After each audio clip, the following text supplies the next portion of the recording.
경제 소식을 빠르게 전해드립니다. 오늘 굿모닝 경제는 이인철 참 좋은 경제연구소장과 함께합니다. 어서 오십시오. 어서 오세요.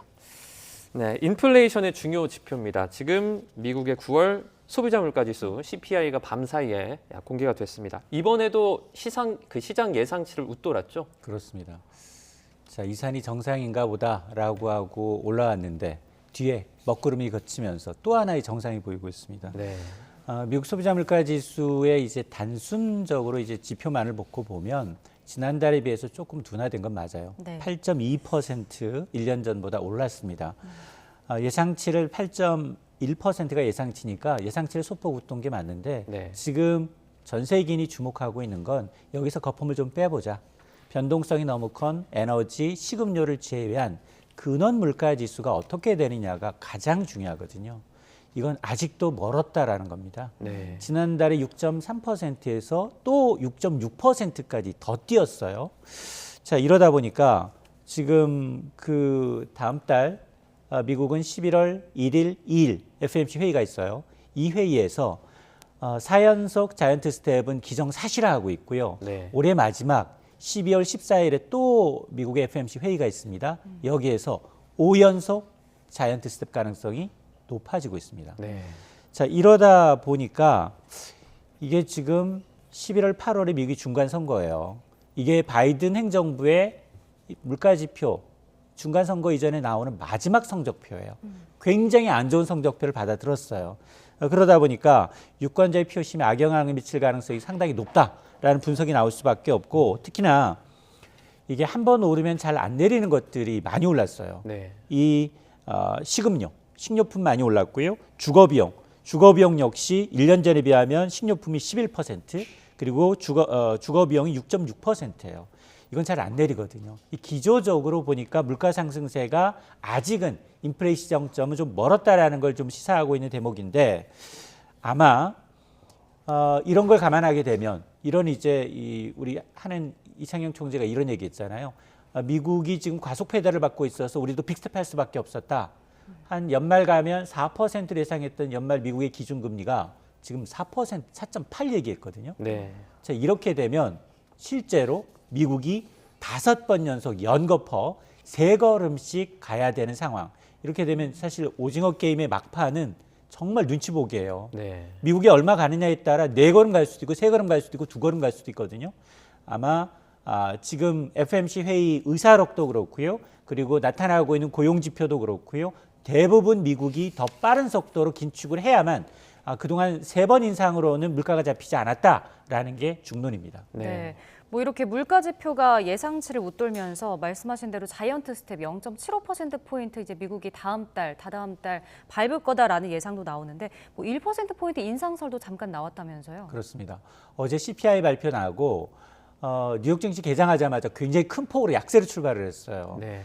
그런데 제가 새벽 2시에 패드워치를 보니 연준의 금리 전망을 알 수 있는 패드워치를 보니 울트라 스텝 가능성이 제기가 된 거예요. 네. 물론 0.2% 미미하지만 네. 이 빅스텝 가능성은 완전히 사라져버렸고 제로였고, 울트라 스텝 가능성 그리고 99.8%를 이제 자이언트 스텝 가능성을 예고하고 있는데, 네. 더 큰 문제는 뭐냐? 앞서 제가 이제 12월까지 5연속입니다. 내년 2월 1일이 첫 번째 FOMC 회의예요. 한국과 미국은 FOMC 회의는 1년에 8번 45일 간격으로 열려요. 네. 그래서 내년 첫 회의는 미국은 2월 1일에 있습니다. 이때도 빅스텝 가능성이 높아요. 그러면 내년 초가 되면 미국의 기준금리는 5.25%예요. 상단이. 네. 자, 그 가능성 때문에 만에 하나 이런 기조, 우리가 이제 이 점도표를 봤잖아요. 미국의 점도표는 연준위원 19명이 이제 금리 예상 도표예요. 이거는 분기마다 발표가 돼요. 3, 6, 9. 그러니까 11월에 발표 안 돼요. 그 사이에 우리가 알 수 있는 건 패드워치에 있는 연방선물 기금 금리를 통해서 실시간으로 발표되고 있는 경제지표, 그리고 연준 이사들이 매파적 발언을 얼마나 강하게 하는지에 따라서 반영하거든요. 네. 그러다 보니까 지금 만에 하나 미국이 올해 연말 기준금리를 4.75까지 가져가고 내년 초 5.25까지 가져간다면 네. 지금 사실 한국은행이 더 걱정해요. 이미 우리가 예상했던 그 경로 이탈했거든요. 경로를 이탈하게 되면 지금 11월에 한국은행이 빅스텝을 간다 하더라도 지금 기준금리 격차, 한미 간 기준금리 격차가 1.25%포인트 벌어져요. 네. 물론 이번 빅스텝에서도 만장일치 아니었어요. 사실은 이제 이 하는 총재를 제외하면 6대2고 하는 총재 포함하면 7대2였거든요. 네. 소수 의견 베이비스터로 갑시다도 2명이 있었거든요. 이 얘기는 이 지금 이 금통위원 내부에서도 경기나 가계부채에 대한 이자 부담, 경기 침체 우려하는 목소리가 조금씩 또 커지고 있는 상황에서 미국이 이렇게 빨리 가버리고 또 환율이 잡히지 않는다면 우리는 정말 등 떠밀려서 다음 달 이제 빅스텝 가야 하는 그런 상황이 발생할 수 있습니다. 네. 이런 가운데 지금 게오르기에바 IMF 총재도 세계 각국 중앙은행의 금리 인상 정말 중요하다 이런 기조를 발표를 했어요. 맞습니다. 지금 미국판 오징어 게임에서 뒤로 백도라고 하죠. 뒤로 가는 그 중앙은행장들이 있어요. 네. 대표적으로 이제 일본, 그리고 중국, 그리고 영국. 영국은 지금 왔다 갔다 해요. 네. 70조 원 경기 부양하겠습니다. 안 하겠습니다라고 했다. 뚜껑을 열어보니 계속 이거는 일부만 처리한 거네. 이게 지금 중국의 현실이거든요. 영국의 현실이거든요. 네. 그랬더니 게오르기바 IMF 총재가 이제 쐐기를 박습니다. 전 세계적인 인플레이션 문제와 관련해서 중앙은행들이 결정적 조치를 취해야 된다. 좌고우면하지 말아라라는 얘기예요. 네. 통화 정책을 계속해서 긴축으로 갖고 있는데 돈 풀어서 경기 부양하려고 하지 말라는 시그널이거든요. 분명하게 줬어요. 만에 하나 어떤 얘기하고 있느냐? 통화 정책은 급브레이크를 밟고 있는데 재정 정책은 가속 페달을 밟아서는 안 된다. 그럼 더 위험해진다는 거예요. 네. 브레이크 고장 나요. 한쪽에선 가속 페달, 한쪽에선 브레이크를 밟고 이건 가지도 오지도 못하는 상황이거든요. 그걸 적절하게 표현한 것이기 때문에 이 얘기는 뭐냐? 지금 IMF 연차총회, 세계은행 총재 회의가 워싱턴 DC에서 열리고 있어요. 네. 전 세계 금융위원장, 중앙은행장 다 모였어요. 내노라하는 경제수장들이 모여서 올해보다 내년이 더 어렵습니다. 그리고 물가 잡기 위해서는 공격적으로 금리 인상해야 합니다. 라고 컨센서스가 맞춰지고 있다는 겁니다. 네. 밤사이 해외 증시도 좀 살펴보면 이 뉴욕 증시는 소비자 물가 지수 발표 이후에 급락을 했다가 장중에 다시 급등을 하면서 상승 마감을 했거든요. 이게 어떤 이유 때문인가요? 그렇습니다. 개장하자마자 거의 다우지수 200포인트 넘게 떨어졌다가 이제 수직 상승, 거의 산등성이 하나 올라가는 것처럼 종가가 고가에서 마감하는 주요 2%에서 3% 내외의 지금 급반등세를 보이고 있습니다. 네. 일부에서는 실적 기대감도 있고요. 과매도 구간에 이제 근접했기 때문에 기술적 반등입니다. 맞는 얘기고요. 그러나 제 합리적인 추론으로는 이 중간 선거가 참 가까워졌구나. 네. 정책성 자금이 좀 밀어 끌어올리지 않았나라는 생각을 하게 되는데요. 네. 호재가 별로 없어요. 사실은 주간 실업급여 신청자 수도 견조해요. 견조하다는 얘기는 경기 감안하지 않고 고용 감안하지 않고 미국이 초강도 긴축할 수 있는 바탕, 이 밑밥을 좀 깔아준 것이기 때문에 네. 좋지 않고 여기다 IMF 수장들 다 이구동성으로 경기 둔화 우려 감만하더라도 긴축의 고삐를 늦춰서는 안 된다라는 시그널을 주고 있단 말이에요. 네. 물론 일부 기술적 분석 차트 하시는 분들이 S&P 500 지수가 3,500선 부근까지 떨어지면 이게 고점 대비 한 20%, 25% 넘게 떨어지는 거니 기술적 반등은 한 번쯤은 나와요. 그런 타이밍인 건 맞습니다. 네. 그럼에도 불구하고 이게 이렇게 많이 오를 건가? 이게 만일 베어마켓 랠리라면 이게 다시 여기서 고점 잡히는 분들이 계실 수 있거든요. 네. 그래서 저는 우리 증시가 더 현명해요. 우리 증시가 과연 이처럼 따라서 큰 폭으로 랠리를 펼칠까? 저는 아마 이제 전강 후약 쪽으로 굉장히 좀 상승폭이 둔화될 수도 있고 아니면 하락 반전할 가능성도 배제할 수 없습니다. 네. 이제 주춤했던 수입 물가도 다시 올랐습니다. 아무래도 1,400원대에서 고공 행진하고 있었던 환율 이 때문이겠죠? 맞습니다. 우리가 이제 물가를 이제 예측할 때 선행 지표성으로 수입 물가, 생산자 물가, 기대 인플레이션 세 개를 잡아야 합니다라고 합니다. 해야 하는데 네. 기대 인플레이션은 좀 둔화되고 있는 것 같아요. 근데 문제는 뭐냐? 이 수입 물가는 온전히 달러를 주고 달러를 결제해야 되는 물가예요. 네. 근데 환율이 지난달 너무 많이 올랐단 말이에요. 지난달 환율 원화 절하 가치가 5% 넘게 올라버렸기 때문에 지금 한 달 전에 비해서 지금 수입 물가가 여전히 고공행진을 보이고 있습니다. 이러다 보니까 이거는 뭐냐? 수입 물가라는 거는 시차를 두고 국내 물가에 반영이 돼요. 생산자 물가에 반영이 되고 생산자 물가가 다시 소비자 물가에 반영되거든요. 네. 그러다 보니까 한은의 이창용 총재가 뭐라고 얘기했느냐? 5에서 6%의 고물가가 지금 내년 1분기까지 이어질 수 있습니다라고 얘기를 했거든요. 네. 그런 만큼 여기다 변수 하나가 더 생겼어요.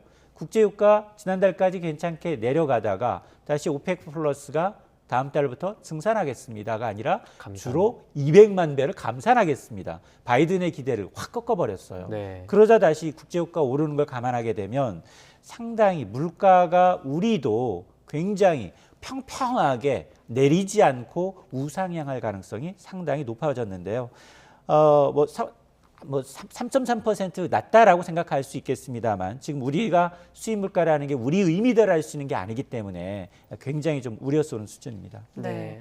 뭐 추경호 부총리도 물가 안정을 이제 최우선으로 두는 정책을 펴야 한다라고 하면서 이제 한국은행의 빅스텝에는 이견이 없다고 밝혔는데 결국은 다음 달 뭐 추가 빅스텝 할 가능성도 열려 있는 거죠. 저는 추가 빅스텝 가능성이 상당히 높다고 보고요. 네. 오히려 안 하면 더 욕 먹고요. 네. 해도 욕 먹어요. 왜냐하면 지금 한은이 판단할 때 한국과 미국 간 기준금리 격차가 1%포인트 이상 6개월 이상 지속이 됐다. 그러면 자본시장에서 급속도로 돈을 빼요. 네. 여기서 더 빼라고요? 지금도 지금 아비규환이에요. 공매도까지 금지해야 된다는 목소리가 나오고 있는 상황에서 자본시장이 흔들리게 되면 이제 굉장히 흉흉해져요, 민심이. 네. 그렇기 때문에 빅스텝 가능성은 상당하고요. 당연히 이제 경기를 감안하게 되면 그 얘기도 했어요.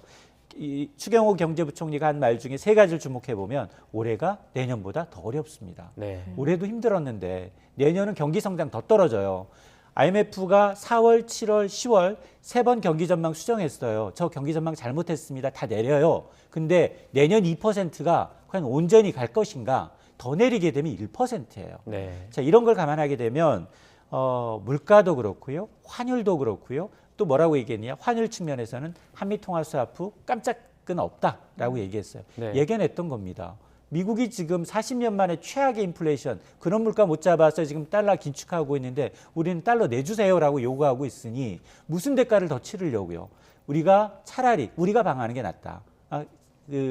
환율 외환 통화 스와프에 대한 기대감 꺾어놨고요. 내년 경기 더 어렵다라고 했고요. 그리고 빅스텝 가능성을 사실상 이제 정부도 용인하고 있는 게 아닌가라는 생각이 듭니다. 지금 우리 정부가 빅스텝을 가도 욕을 먹고 그 아래 베이비 스텝을 가도 욕을 먹으면 욕을 좀 안 먹는 방법은 없습니까? 자이언트 스텝 가면 욕 좀 안 먹을 수 있습니까? 자이언트 스텝 가면 국민들한테 욕 먹어요. 네.